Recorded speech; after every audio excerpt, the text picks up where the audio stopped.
When I compare Super to Dragon Ball Z, I do not see a competition, guys. I see that Dragon Ball Z built a legend in that it passed the baton to Dragon Ball Super, and Z gave us the language of power, the Super Saiyan 1 transformation, the Super Saiyan 2, the limitations of Super Saiyan 3. We see a glimpse of fusion with Gotenks.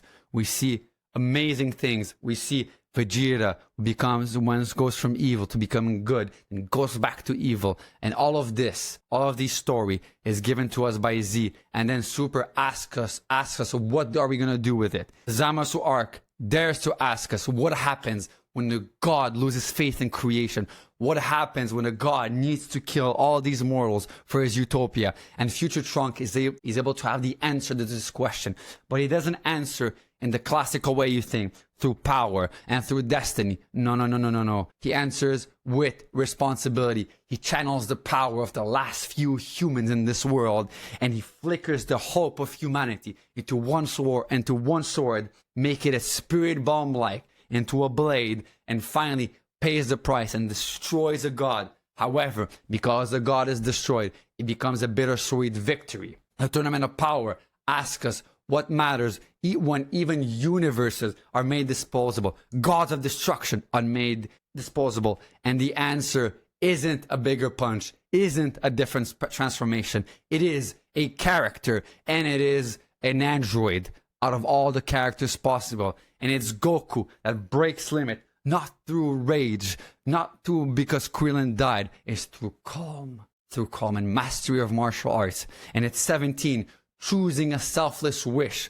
when he finally has the world to his hands and he can choose to do whatever he wants with it, just like he wanted from the start. So Super is cooler, not just because the forms look slick and sick. Vegito Blue, Gogeta Blue, Ultra Instinct.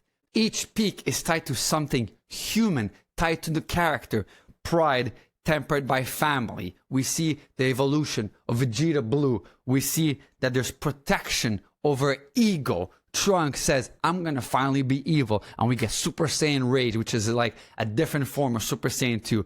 Discipline over fury. Ultra Instinct. Broly becomes canon. And not only does he become canon, not only is he a brute force with sick line, he is a person, not just a warrior, and we are empathetic for him. Dread 17 returns as strong as ever. He returns as a strategist, and Roshi is able to remind us why experience still matters. And Frieza proves that evil can be tamed, and Frieza proves also that evil can be useful without being redeemed.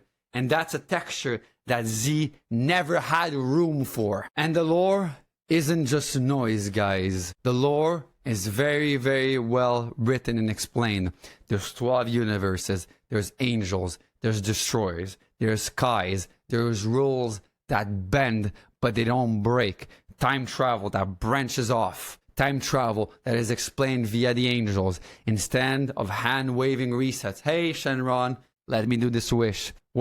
And there's a fix that honors the cost that Trunks paid. Trunks had to pay for the life of Goku by summoning Goku Black. And people call this plot holes. Guys, you need to look deeper, and you guys need to look again, because these are all puzzle pieces. And when you put them together, Super becomes way more coherent, and it becomes more careful than Dragon Ball Z was with the consequences of the actions of all the characters. No, I'm not taking anything away from Z. Z is special. You can see. What do you see here, guys? You see Gohan Super Saiyan 2. You see Goku Super Saiyan. Ah, you can't see it, but he's above Gohan Super Saiyan 2. Super dared to believe, and Super managed to do it. Super earned its place by aiming higher than Dragon Ball Z did. Bigger stakes, deeper questions, and deeper moments that are left unanswered. And they hit different because this time they mean something. If Z is the story of becoming strong, Super is the story that shows us what strength is for.